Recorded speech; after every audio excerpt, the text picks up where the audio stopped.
It's a particular pleasure to open this workshop because it was also my introduction to speaking at Oxford when the centre was founded in 2014, and I was the first speaker, and I was just at the start of the project, which I'm presenting today.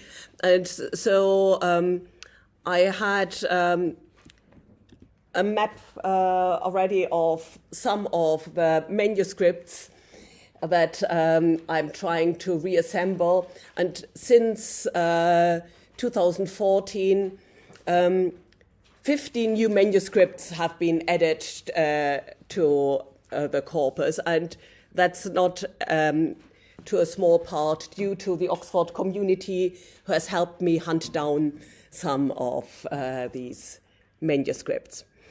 So what I want to present to you today is the manuscript production of a remarkable group of women, Cistercian nuns in northern Germany. And they are really remarkable women, and they have fought hard to be never dissolved. So they shape-shifted like Oxford colleges from the Middle Ages to the 21st century. I brought you just to whet your appetite, literally, a cookbook I did with modern-day convents, which are now populated by Protestant women who live still in a religious community, and they named it Tending the Hearth because they see themselves as keeper of this tradition, and they are very interested in the work of reconstructing their heritage. So it's a story of production, dispersal, and digital reunification. Welcome to pass it around. And in a way, it's a story of happy dispersal, because if it hadn't been for the abbess in the 18th century who declared the manuscripts to be superfluous precious objects and selling them, they probably would have all burned down in the big fire that devastated Kloster Medingen in the late 18th century. So only the brewery survived as a Gothic building because that was built for large fires while all the rest of the convent burned down. But I thought it's quite remarkable that the rebuilding of the convent, which was partly financed by the money that had been made from selling the manuscripts just 10 years before the convent burned down, also was partly financed by George III. And so the external appearance of nowadays Medingen isn't that dissimilar from where we are now in Queen's College with a representative front court. So you have a shape-shifting convent which is incredibly well documented throughout the centuries because the nuns were good archivists, and they sometimes sold things, but they never threw anything away that might be otherwise usable. So my two main arguments will today be about dispersal also as dissemination, and saying that spreading manuscripts and the knowledge in them was part of the production process. And I've brought you another object, which I also had with me when I was here in 2014, and it's tattered because of that, which is a little sample manuscript which the nuns wrote in 1490 about for the lay sisters to work as a model for their own manuscript production, which was partly produced to give away to secular women who couldn't read Latin, so to translate their Latin manuscripts into German and disseminate the knowledge. And it starts with a model alphabet to write proper Gothic, and then with some model prayers. Those of you who have some German, but also the English speakers, probably work out what the first prayers are. And I used this as the nuns used their personal prayer books, also as my notebook, so it has my oath of fellowship at the back, because it was the only thing I had with me when I went for interview at St. Edmund Hall. Anyway, so manuscripts went from Medingen, which is south of Lüneburg, and it was financed actually by the money of the Lüneburg salt works. So the nuns got shares in the salt trade when entering the convent, and that financed the manuscript production. Lüneburg was the richest city of the Hanseatic League, so it wasn't a backwater at that time. It was where you spread out across the North Sea, across the Baltic Sea. So there are manuscript and book connections to Scandinavia, to even England, because there were also the Hanseatic contours. And in a way, the modern distribution of manuscript mirrors this old network, because the manuscripts spread through Germany, but also to Scandinavia. And a former doctoral student of mine, Caroline Gluchowski, who also spoke here at the center for a couple of times, and is now at Hamburg at the manuscript cluster, she just found, beginning of May, the latest manuscript in Lund. So it's the first Swedish location we have added, and she very kindly published her findings on my birthday as a birthday present on a blog post, because she knows I'm so. If you study this model manuscript closely, if you spot in any library, perhaps in Asia, anything that looks like this model book, please notify me.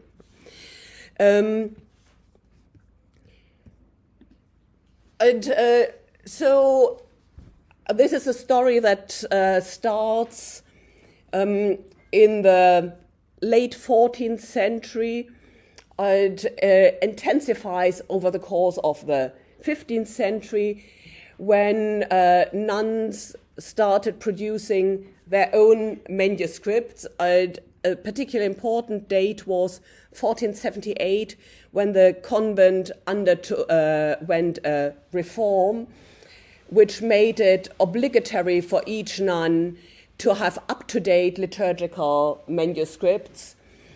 And then the nuns started also, as I said, translating their own work and disseminating it.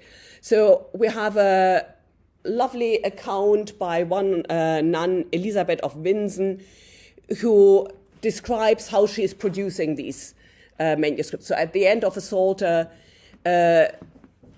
she writes an explicit expliciunt que cordis intima promunt, scriptando manu totoque corporis usu. So she has had to use all her body to produce this. Ut clare patebit oculo quis cuncta rimabit, scripta cum floribus picturam sic sociamus, omnia hec fecit et famula soga per egit in Medingen claustro Lüneburg, and so on. And then she brings herself into this manuscript production. You have, if you want to see all the manuscripts, just scan the QR code. Those with the Ziegler O are those in Oxford. So we have 4 manuscripts from the convent here in Oxford, 3 in the Bodleian Library, and 1 in Keble College. Very annoyingly, it was given to Keble College by Henry Liddon, who went there after he had been vice principal in St. Edmund Hall, and he left all his manuscripts to Keble. And you can trace the whole stage of reworking of manuscripts in the Oxford manuscripts, because this is the handbook for the Meding provost, which the nuns reworked after the reform in 1478 had taken place. And you can see how intense this work is in producing the manuscripts, and how the prayer books then come as a kind of spin-off of this reworked liturgy. Because you will find the same songs then in the little prayer books that the nuns wrote for themselves. And then they had to rework it again during the Lutheran Reformation, because the nuns negotiated that they were allowed to keep all their customs if they adapted to the Lutheran liturgy, which meant just a different arrangement of the Psalter. So looking at the Psalter in the Bodleian Library, you can see all these stages of reworking.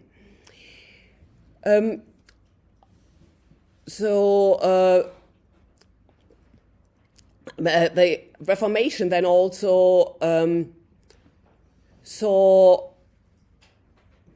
the first big relocation of manuscripts, because the abbess at that point took those manuscripts which weren't in any active use any longer and brought them to the next Catholic region, Hildesheim, where the bishop had stayed Catholic. And the bishop in turn passed it on to the English Benedictines coming from St. Albans.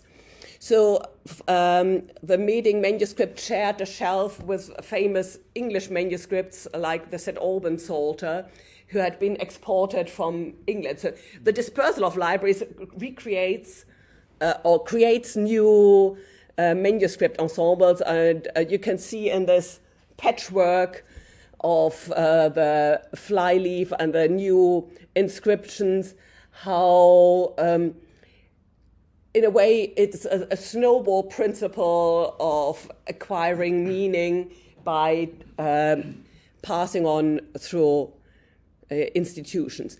Yeah, this is the Psalter that stayed in Meding because it was still in use.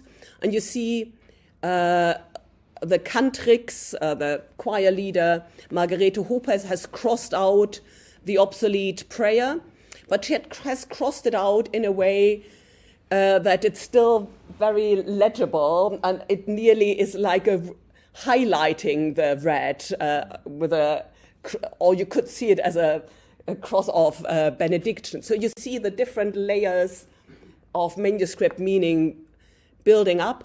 She inserted a new LC, liturgically correct prayer addressed to Christ only, without the saints. And you can see here something that I've discussed with Fergus a lot, that she glued in an initial from one of the manuscripts she had to cut up for the new. So you see a dispersed library within one of the manuscripts.